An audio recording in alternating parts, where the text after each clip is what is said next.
want to begin by saying Amandla awethu. It may not be awethu this evening in the midst of the politic of violence, the politic of blood, the politic of death, versus the politic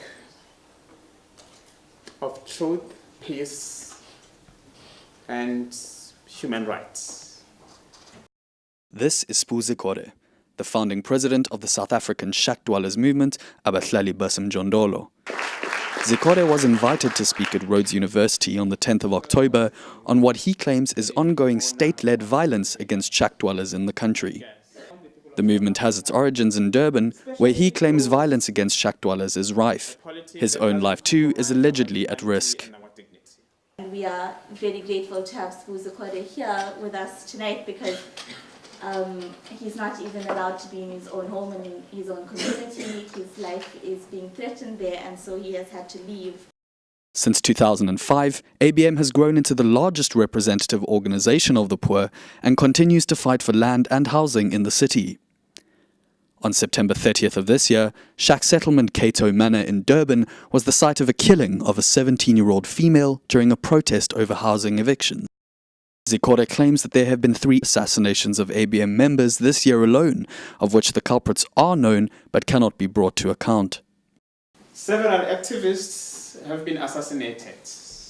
Nqobile was the first to be gunned down on the 15th of March this year,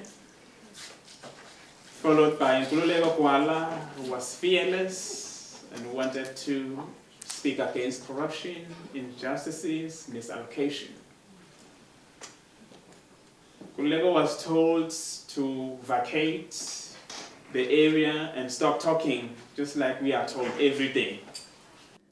The Mail and Guardian reports that the eThekwini municipality and land invasion unit in Durban had ignored a court order in August not to demolish shacks.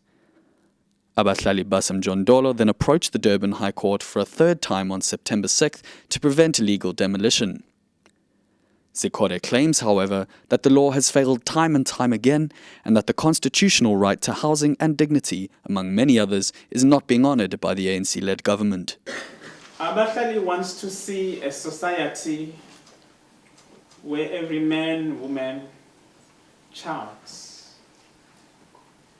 is treated with respect and dignity.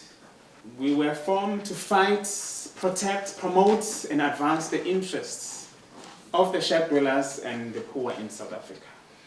Then as a movement, we then had no choice but to mobilize, because what happens when the law fails you? Amandla still remains with you. Our crime has been to speak truth to power, to question the issues of democracy, to question the issues of how housing is allocated, how policies are interpreted by the authorities. We didn't want to die as cowards. We must die in truth. Because we all have to die. But what's the point of dying in silence and in cowardly that you leave the generation in a disgrace?